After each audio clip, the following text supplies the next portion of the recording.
warahmatullahi wabarakatuh. Selamat pagi untuk semuanya. Perkenalkan, nama saya Ahmad Safrudin, SIP MA, dosen Program Studi Ilmu Politik, Fakultas Ilmu Sosial dan Ilmu Politik, Universitas Nusa Cendana.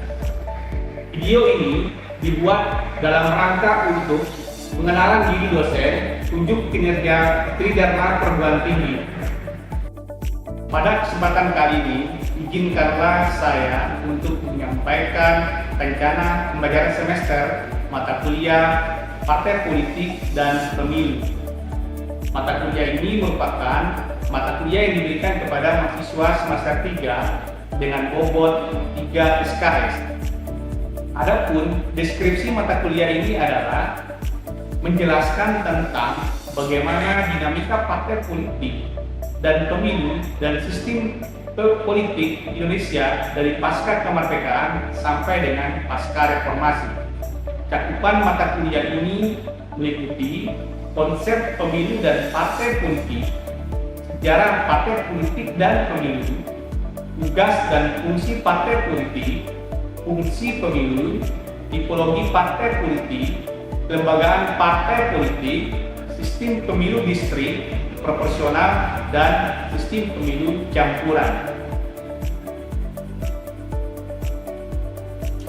Adapun capaian pembelajaran mata kuliah ini terdiri dari 4, yaitu yang pertama, mahasiswa mampu memahami, menjelaskan konsep dan fungsi partai politik. Yang kedua, mahasiswa mampu menjelaskan, membandingkan dinamika dan fenomena partai politik dalam sistem politik, khususnya pada era Orde Lama, Orde Baru, dan Reformasi. Pada bagian ketiga, mahasiswa mampu menjelaskan, menganalisis konsep pemilu, sejarah, dan praktek pemilu di Indonesia. Dan yang terakhir adalah mahasiswa mampu menjelaskan dan menganalisis sistem pemilu dan praktek pemilu dan evaluasi pemilu di Indonesia. Adapun handbook utama mata kuliah ini adalah buku Dasar-Dasar Ilmu Politik Profesor Miriam Mulyadi. Selanjutnya, sub CPMK mata kuliah ini adalah terdiri dari 2, sebelum ujian tengah semester dan setelah ujian tengah semester. Pada bagian pertama, mahasiswa mampu menguraikan ruang lingkup mata kuliah Parpol dan Pemilu, rencana pembelajaran semester, dan kontrak kuliah.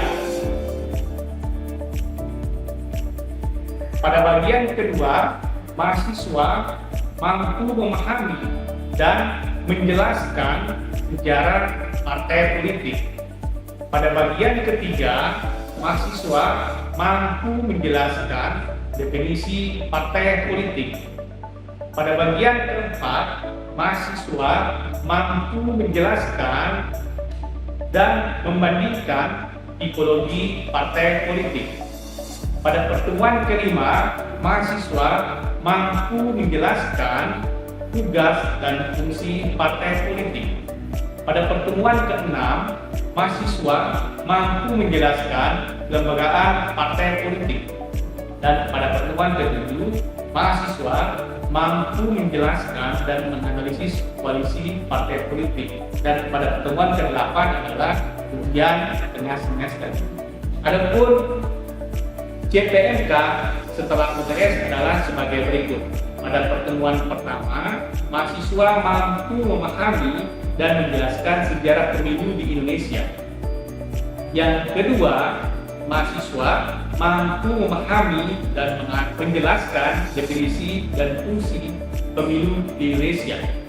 Dan pertemuan ketiga, mahasiswa mampu memahami dan menganalisis kelebihan dan kekurangan pemilu pasca kemerdekaan.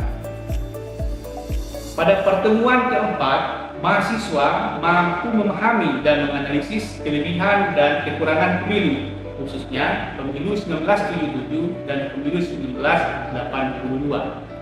Pada pertemuan kelima, mahasiswa mampu memahami dan menganalisis kelebihan dan kekurangan pemilu 1987 dan pemilu 1992.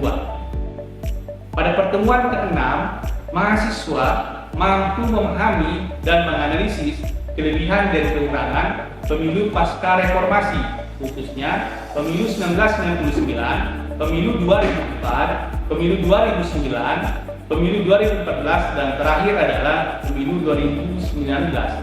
Pada pertemuan ketujuh, mahasiswa mampu menjelaskan dan menganalisis praktek sistem pemilu distrik, proporsional, dan campuran. Dan terakhir adalah dilaksanakan ujian akhir semester. Adapun interaction pada mata kuliah ini adalah bertujuan untuk membangun hubungan antara dosen dengan mahasiswa. Mahasiswa akan menggunakan model student-centered learning, di mana mahasiswa memiliki tanggung jawab, partisipasi, kemandirian untuk belajar secara mandiri. Namun pada kesempatan ini, dosen akan menyampaikan materi yang diupload pada materi e-learning Universitas Nusa Cendana. Adapun teknik perkuliahan ini adalah menggunakan teknik ceramah interaktif, diskusi, studi kasus tentang dinamika partai politik yang terjadi di Indonesia, maupun dilakukan discovery learning, yaitu menemukan fenomena-fenomena terbaru tentang bagaimana dinamika partai politik yang terjadi di Indonesia. Selanjutnya, bagian asesmen akan dijelaskan bagaimana penilaian yang diberikan kepada mahasiswa. Tentu saja, untuk mendapatkan skor maksimal, mahasiswa harus mampu memahami kontrak perkuliahan dengan sangat baik. Adapun unsur-unsur penunjang penilaian dalam mata kuliah ini adalah ada soft skill sebesar 25%. Soft skill adalah keaktifan di kelas, ketetapan menjawab, kedisiplinan, kejujuran, kerjasama, dan pemecahan masalah.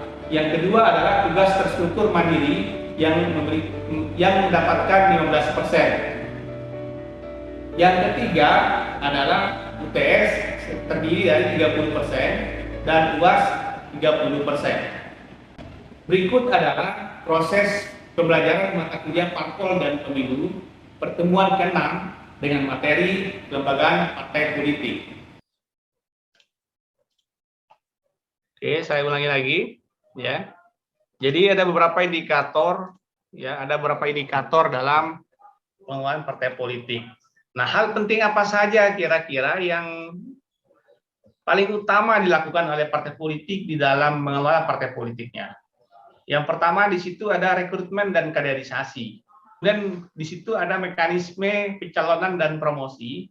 Kemudian ada strategi partai dalam mengembangkan potensi kader, atau salah satunya melalui cara pendidikan dan pelatihan partai politik, dan ada pemantauan atau monitoring partai politik terhadap kinerja dan capaian. Ya, sejauh ini ya pengamatan secara langsung yang kita lihat bahwa sistem rekrutmen dan kaderisasi yang ada di partai politik itu berjalan tidak dengan semestinya ya. Karena apa? Karena rekrutmen partai politik yang terjadi hari ini itu lebih sifatnya pragmatis. Ketika menjelang pemilu legislatif, pemilu kepala daerah, maka partai politik secara besar-besaran ya, secara luar biasa untuk bagaimana melakukan rekrutmen terhadap masyarakat ya untuk bergabung di dalam partai politiknya. Kemudian mekanisme pencalonan dan promosi. Kita tahu bahwa partai politik hari ini itu dikuasai oleh elit ya. Elit dalam artian di sini bahwa segelintir orang yang memiliki power kekuasaan terhadap suatu partai. Contoh misalkan untuk menjadi seorang calon kepala daerah atau calon bupati, maka orang tersebut merupakan seorang elit ya yang memiliki pengaruh baik secara ekonomi maupun secara politis. Nah, sehingga bagaimana kemudian mekanisme pencalonan dan promosinya, belum tentu satu partai politik itu datang calonnya itu dari internal partai, bisa saja dari orang luar ya, bisa saja dari luar yang memiliki kemampuan untuk bagaimana meraih suara yang besar dan bisa menangkan partai politik. dan termasuk juga strategi, kemudian kaitannya dengan pemantauan atau monitoring. Nah, inilah yang harus dilakukan oleh partai politik. Nah, kalau ini dilakukan, maka partai politik itu diyakini akan menjadi suatu partai politik yang besar dan berkembang seperti itu. Kemudian selanjutnya, sesungguhnya apa tujuan dilakukannya upaya manajemen, pengelolaan atau tata kelola partai politik? Salah satunya adalah supaya dapat berjalan dengan baik, ya, rapi, apik, teratur seperti layaknya sebuah organisasi ideal. Kemudian dengan itu tujuan dari pembentukan organisasi atau lembaga itu bisa tercapai secara maksimal. Ya, itu merupakan sebuah upaya ya dari adanya kelembagaan itu. Nah, selain itu, dalam upaya melakukan pemantauan terhadap manajemen partai politik, kita juga bisa melihat hal-hal penting lainnya yang terjadi dalam partai politik tersebut. Di antaranya, apakah di dalamnya sudah ada distribusi kekuasaan atau belum? Sudahkah partai berfungsi sebagai badan demokrasi yang memperluas partisipasi dan akses menuju kekuasaan? Atau justru di dalamnya hanya terjadi dominasi pimpinan atau pemimpin para elit yang berkuasa, yang menurut Michels dikenal dengan istilah hukum besi ya, oligarki. Dan bagaimana ya situasi dan kondisi anggota yang tidak berkuasa. Nah, inilah yang menjadi titik analisis kita ya terhadap sebuah partai politik. Kemudian selanjutnya, sehingga apa yang akhirnya mengatakan kita pada hasil akhir pemantauan dan penyelidikan tentang partai politik, yaitu benarkah partai politik sudah melakukan fungsi pentingnya, kaderisasi, rekrutmen, pendidikan, dan pelatihan politik, atau justru hanya melakukan agregasi pengumpulan kepentingan. Mengapa kader yang loyal, cerdas, dan sudah mengambil lama tidak serta-merta dapat jaminan dalam pencalonannya, tanpa adanya dukungan finansial, tanpa dekat dengan pimpinan partai, atau tidak populer, di mana calon pemilih yang diukur melalui perolehan survei. Jadi inilah fenomena-fenomena yang terjadi di tengah kita, bahwa seorang kader itu belum tentu mampu bersaing dengan non-kader dalam tanda kutip di dalam suatu partai. Sehingga kita tahu bahwa orang yang punya uang atau elit ekonomi di sini itu mampu membeli partai, walaupun dia bukanlah seorang kader partai. Nah, inilah yang menjadi pemirisan kita bersama ya, bahwa kader itu tidak kemudian menjadi jaminan untuk diikut sertakan menjadi calon yang tunggal atau pilihan dari partai politik. Nah, inilah yang kemudian menyebabkan orang menjadi pragmatis terhadap proses rekrutmen yang ada di partai politik. Kemudian rekrutmen itu bagaimana ya dilakukan? Ya, rekrutmen politik itu merupakan suatu proses pencarian atau pendaftaran dan perangkulan anggota baru yang nantinya diajak bergabung dalam partai politik. Kemudian rekrutmen politik berhubungan dengan suatu proses pengisian jabatan politik. Nah, di dalam rekrutmen politik terjadi proses penyerapan, penghimpunan, dan penyaluran aspirasi politik. Nah, oleh karena itu lahirlah kaderisasi ya, ketika ada rekrutmen adalah anggota di situ, maka kemudian kaderisasi itu akan terjadi. Nah, kaderisasi merupakan proses pelatihan peningkatan kapasitas anggota oleh partai politik. Nah, kemudian tiap-tiap partai memiliki cara atau seni rekrutmen dan kaderisasi masing-masing. Kita ambil suatu contoh, misalkan ketika berbicara tentang Partai Demokrat, misalkan bagaimana Demokrat melakukan rekrutmen politik kepada anggota-anggotanya. Tentu saja itu juga akan berbeda dengan partai-partai lainnya. Masing-masing partai itu punya strategi masing-masing untuk melakukan rekrutmen politik. Oke, selanjutnya.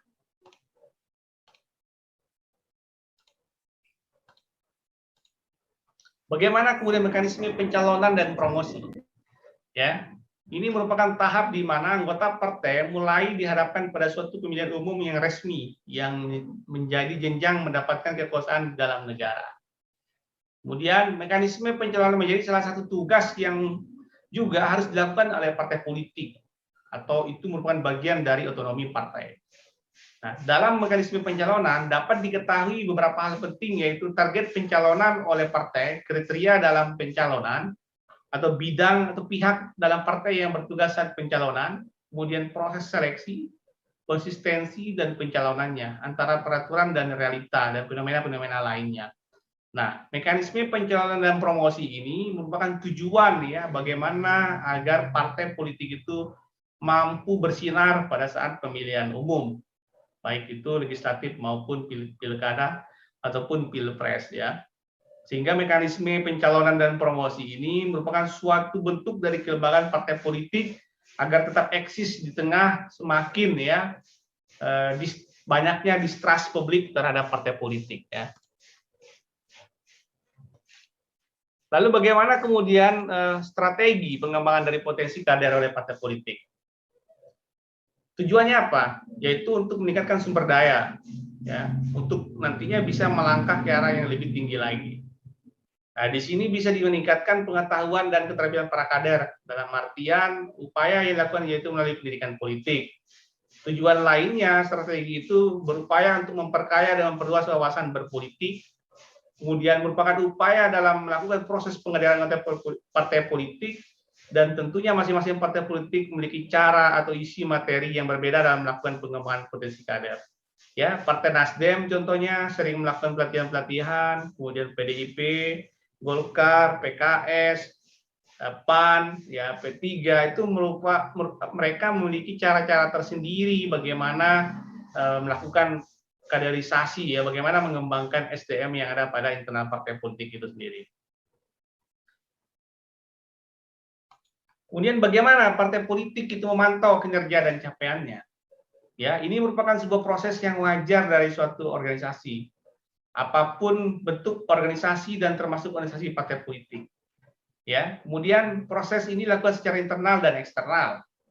Internal itu dimaksud untuk mengetahui apa yang telah atau sedang dan akan terjadi dalam tubuh organisasi. Kemudian eksternal memahami semua hal dan peristiwa di luar tubuh organisasi partai politik ya. Beberapa hal terkait pemantauan yang bisa dilakukan yaitu terkait dengan program kerja, strategi, platform, kemudian visi misi partai dan seterusnya ya. Jadi itulah yang dipantau bagaimana kemudian semua hal yang dilakukan itu akan mengarah kepada kelembagaan partai politik yang baik, seperti itu. Oke, sekian dan terima kasih. Kiranya ada pertanyaan dari pertemuan ini supaya bisa lebih efektif. Apapun kebingungan teman-teman atau ketidakjelasan dalam penyampaian materi ini, sesungguhnya kalian bisa menanyakan kepada saya secara langsung. Kita adakan diskusi maupun tanya jawab ya supaya bisa memperdalam dari materi yang ada pada hari ini. Baik teman-teman, saya persilakan untuk memberikan pertanyaan kepada saya atau ada ingin menanggapi terkait dengan realitas sosial yang terjadi di masing-masing wilayah kalian. Silakan. Supaya saya bisa langsung lihat orangnya. Oke, Galdinus Francisco Sucipto, silakan. Setelah itu ada Opwa Saragi. Ya, setelah itu ya, harap Opwa menyalakan kameranya, ya. Oke. Galdinus, silakan. Oke, baik. Terima kasih Bapak untuk kesempatan telah diberikan pada saya. Jadi, kita langsung saja Bapak dengan pertanyaannya. Di Indonesia yang saya lihat, rekrutmen kaderisasi politik yang saya lihat tidak sesuai dengan apa yang kita harapkan. Yang Bapak bilang tadi, atau juga tidak dipilih berdasarkan kualitas yang dimiliki oleh individu tertentu untuk bisa masuk ke dalam parpol.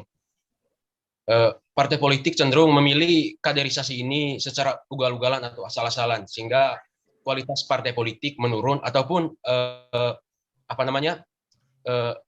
mereka tidak bisa menjalankan apa yang menjadi amanah yang telah rakyat berikan atau tidak sesuai dengan apa yang diharapkan. Saya ingin meminta tanggapan dari Bapak, kira-kira solusi baik yang harus dilakukan untuk bisa keluar daripada masalah ini adalah, itu yang pertama Bapak, kemudian yang kedua, kira-kira apa sih dalang daripada masalah ini? Kenapa sampai parpol bisa memilih kaderisasi daripada parpol dengan sesuai dengan apa yang tidak sesuai dengan apa yang diharapkan? Sekian dari saya Bapak, saya kembalikan. Terima kasih.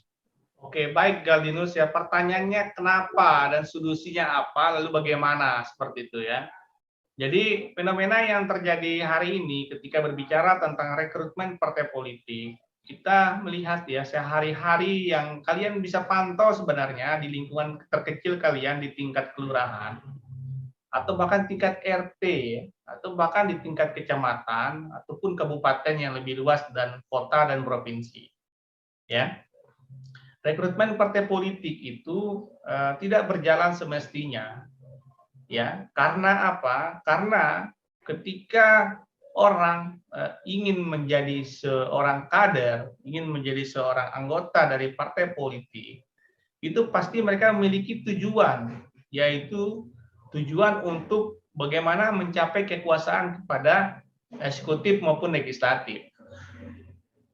Nah, tujuan inilah yang kemudian menyebabkan adanya kelemahan dari sistem rekrutmen itu sendiri. Ya. Kelemahannya adalah apakah dari setiap orang yang masuk di dalam suatu partai politik itu hanya tujuan akhirnya adalah untuk menjadi seorang anggota DPR, apakah tujuan akhirnya hanya ingin menjadi seorang bupati. Nah, inilah yang patut kita pertanyakan ya. Kalau kemudian tujuannya seperti itu, maka otomatis ini merupakan sangat praktis ya, pragmatis ya. Orang ingin menjadi anggota DPR, bupati, maka harus masuk ke partai politik. Nah, inilah tujuan yang ingin mereka capai. Sehingga di dalam rekrutmennya, orang-orang yang memiliki kepentingan di situ.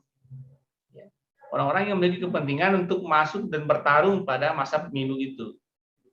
Lalu pertanyaannya, apakah partai politik hanya bertugas untuk mengantarkan seseorang menjadi seorang anggota legislatif atau eksekutif? Tentu saja tidak ya. Partai politik sebenarnya bisa menciptakan program-program, kemudian lewat program-program ini bisa diberikan kepada masyarakat untuk melakukan pemberdayaan kepada masyarakat.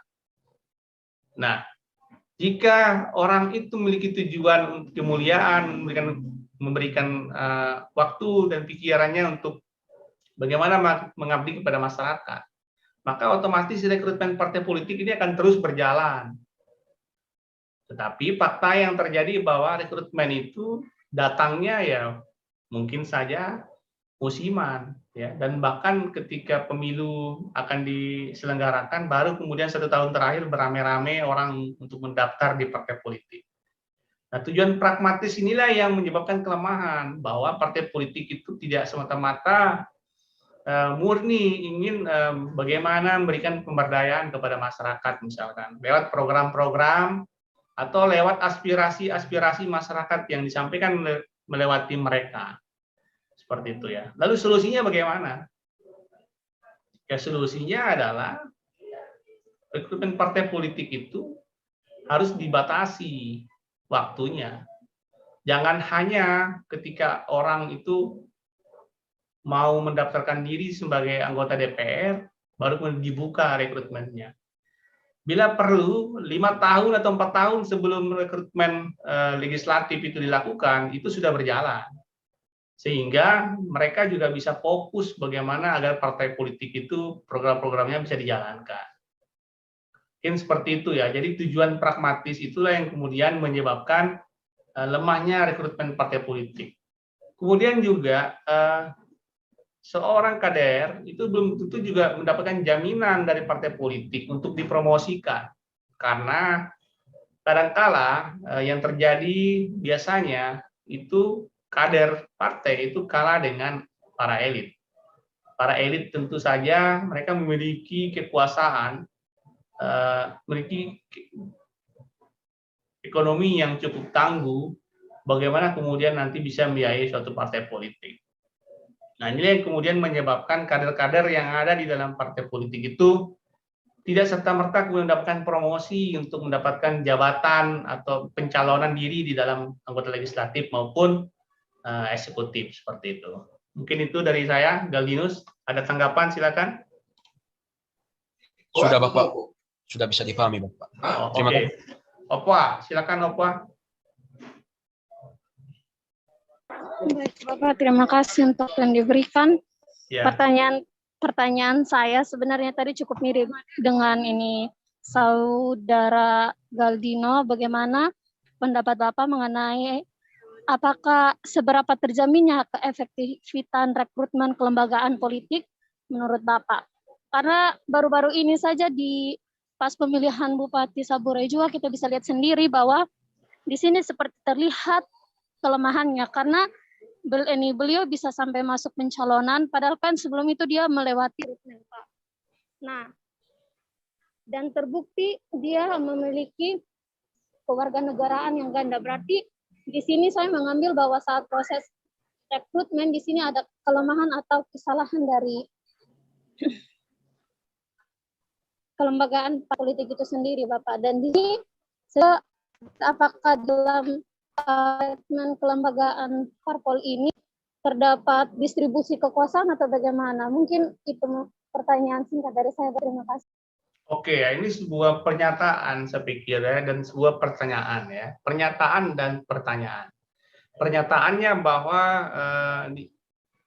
melihat kondisi yang terjadi di Saburai Jua, kaitannya dengan seorang bupati yang terpilih, lalu kemudian bupati ini dianggap melanggar ya aturan tentang status kewarganegaraan, di mana seorang bupati ini, saya tidak tahu namanya, merupakan seorang warga dari negara Amerika.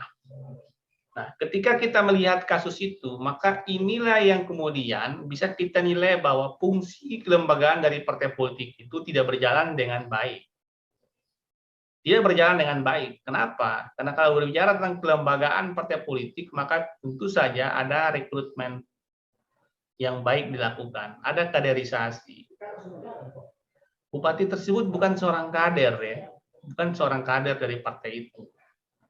Hanya sifatnya pragmatis ya, hanya sifatnya sesaat saja ketika ingin mencalonkan menjadi seorang bupati. Nah, lalu persoalannya siapa yang salah dalam hal ini? Tidak ada yang salah dalam hal ini ya. Tetapi yang bisa kita amati bahwa dari sini kita lihat bahwa fungsi manajemen atau kelembagaan partai politik itu berjalan tidak baik. Sistem rekrutmennya tidak berjalan dengan baik. Kemudian sistem promosi anggota partai politik juga tidak berjalan dengan baik. Sehingga dia mengambil orang dari luar, masuk ke situ tanpa memiliki citra, track record bagaimana kemudian sebelumnya dia berusaha untuk membesarkan partai politik itu. Sehingga kesimpulannya bahwa kelembagaan partai politik itu diperlukan, penting dilakukan supaya ya mesin partai berjalan dengan sangat baik. Tidak hanya ketika partai politik itu pada saat menjelang pemilu saja. Oke, terima kasih ya. Itu dari saya, Okwa. Ada tanggapan? Baik, Bapak. Terima kasih. Oke, ada yang lain? Oke, satu orang lagi. Silakan. Jika tidak ada, kalian nanti bisa langsung isi absen di pertemuan berikutnya dan isi UTS ya. Soal-soal UTS ya.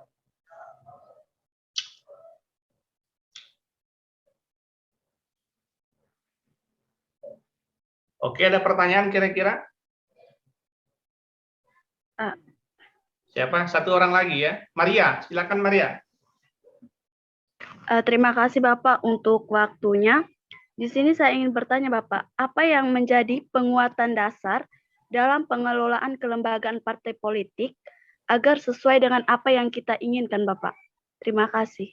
Apa yang menjadi ya hal mendasar ya. Jadi sudah jelas di materi di slide pertama ini bahwa yang harus dikuatkan itu adalah yang pertama kaitannya dengan ideologi partai politik, bagaimana kemudian demokrasi di tingkat internal terjaga dengan baik, sistem kaderisasi itu berjalan semestinya, kohesivitas internal atau konflik yang terjadi itu bisa diminimalisir, kemudian hubungan dengan konstituen tetap terjaga, dan otonomi keuangan yang mampu bisa menciptakan program-program pemberdayaan kepada masyarakat atau dalam hal peningkatan ekonomi masyarakat. Nah, inilah dasar yang harus dilakukan oleh sebuah partai politik. Jika partai politik mengabaikan ini semua, maka saya yakin bahwa partai politik itu tidak akan bisa bersaing secara ketat di tengah ya semakin majunya peradaban teknologi yang ada akhir-akhir ini. Mungkin itu kira-kira bisa menjawab ini ya jawabannya.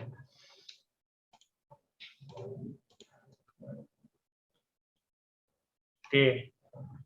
Siapa lagi ini? Burhanuddin, silakan Burhanuddin. Iya, Pak. Pertanyaannya soal yang tadi Bapak jelaskan itu tentang kondusivitas partai dalam kelembagaannya. Baru-baru ini kan ada kasus Partai Demokrat yang digugat Muldoko, dan kemudian Muldoko itu menyewa Pak Yusril. Sedangkan Pak Yusril itu kan ketua umum partai lain. Secara norma dan konstitusi, apakah Pak Yusril ini melanggar dan Pak Muldoko juga itu melanggar, Pak? Secara norma dan konstitusi, Pak. Oke, pertanyaannya. Pertanyaannya itu, apakah Pak Muldoko dengan Pak Yusril itu sudah melanggar norma-norma partai politik dan melanggar konstitusi tentang partai politik, Pak? Oke, baik ya. Ini pertanyaan yang bagus ya dan sangat faktual ya. Jadi berbicara tentang Muldoko, Muldoko ini kan orang yang diplot ya, orang yang diplot oleh beberapa kader yang kecewa dalam Partai Demokrat. Catatannya di situ salah satunya juga ada seorang pendiri dari partai politik. Artinya Dewan Pendiri dari Partai Demokrat juga hadir di situ bersama Pak Muldoko. Nah, Pak Muldoko ini kemudian ketika pemilihan di Dili Serdang ya, di Padang, itu menjadi pemenang dari apa yang dilakukan oleh partai politik itu. Kemudian ini mendapatkan tanggapan yang keras dari AHY ya, bahwa kepemimpinan Muldoko itu tidak resmi atau tidak secara hukum terdaftar pada Kementerian Hukum dan HAM. Lalu apa yang dilakukan oleh pihak AHY kepada pihak Muldoko? Tentu saja konflik yang terjadi itu merupakan konflik kepentingan perebutan kekuasaan antara tingkat elit. Lalu kemudian dari pihak AHY melakukan gugatan kepada pihak Muldoko supaya SK yang ada itu tidak diterbitkan karena itu melanggar dari ADART. Jadi konflik ini terjadi ya. Lalu kemudian dari pihak Muldoko itu menyewa ya Yusril Issa Mahendra sebagai lawyersnya. Nah, dari pengamatan atau dari cerita ini kita bisa lihat bahwa Yusril di sini itu statusnya atau perannya bukan sebagai seorang ketua partai politik, tapi perannya sebagai seorang lawyers untuk membantu Pak Muldoko bagaimana agar tujuan yang mereka lakukan di Dili Serdang itu bisa dilegalkan oleh Kemenkumham.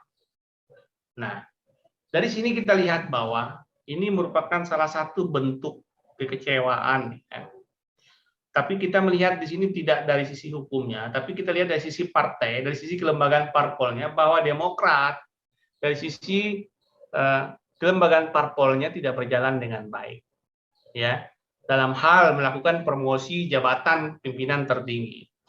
Ya, kita tahu di sini ya bahwa ya promosi yang ada pada Partai Demokrat itu tidak berjalan dengan baik. Ya, kenapa? Karena ketika SBY tidak lagi menjabat di situ, maka AHY lah yang kemudian memimpin. Kita tahu bahwa kaderisasi semacam ini bisa menimbulkan konflik internal.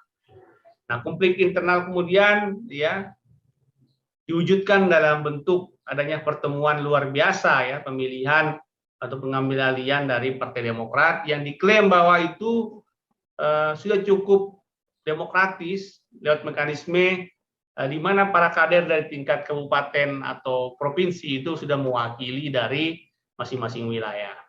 Nah, tentu saja kelembagaan partai politik yang kita tahu di situ tidak berjalan dengan baik ya, karena mekanisme pencalonan dalam promosi itu tidak berjalan.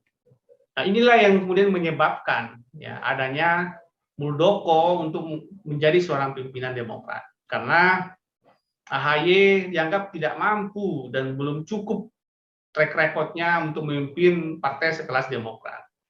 Nah, lalu penyebab dasarnya apa? Jelas ya bahwa promosi yang tidak berjalan dengan baik.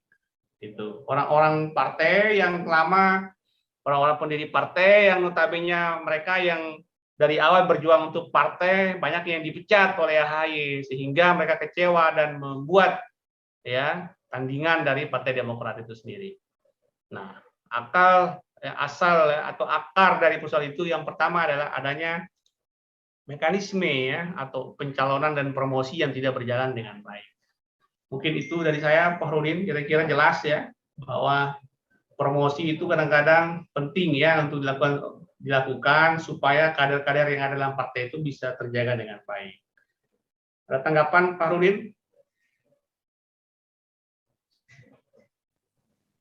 Sudah, Pak. Gimana? Sudah, Pak. Sudah. Makasih, Pak. Oh, oke ya. Jelas ya. Oke.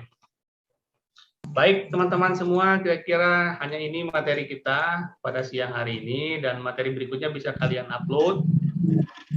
Semoga pertemuan kali ini bisa memberikan bayangan atau gambaran kepada kalian semua bahwa kelembagaan partai politik itu wajib dilakukan secara profesional ya, dimulai dari ya bagaimana kemudian merekrutmennya, menciptakan kader yang baik, kemudian bagaimana promosi-promosi itu dilakukan dan seterusnya. Oke, teman-teman semuanya, saya kira cukup untuk materi kita dan teman-teman bisa lagi belajar secara mandiri. Materi di pertemuan berikutnya silakan di-download dan sekarang saya akan share pertanyaan sebagai bentuk dari UTS pada minggu ini ya, sesuai dengan kalender akademik. Lebih kurangnya saya mohon maaf. Saya harap bahwa saya bisa bertemu kembali di pertemuan berikutnya dengan teman-teman. Sampai ketemu. Salam sehat untuk semua. Ya, salam sejahtera ya. Assalamualaikum warahmatullahi wabarakatuh ya. Waalaikumsalam Bapak. Salam Bapak, terima kasih Bapak. Terima kasih Bapak. Selamat siang, terima kasih Pak. Oke ya, saya akhiri. Sampai ketemu ya. Salam sehat ya. Salam sehat Bapak. Salam sehat Pak. Siap, salam sehat, Pak. Ya, jangan lupa ya isi soal ya. Jawab soal UTS-nya ya. Dan teman-teman bisa lihat materi ya, bisa lihat materi ya, bisa buka buku maksudnya. Karena ujiannya terbuka ya. Oke, terima kasih. Pak, untuk soal UTS gimana, Pak? Nanti sebentar lagi saya taruh ya. Kalian download dulu materi isi absen dulu ya. Demikian video pernyataan diri dosen ini dibuat sebagai salah satu prasyarat sertifikasi dosen. Terima kasih. Wassalamualaikum warahmatullahi wabarakatuh.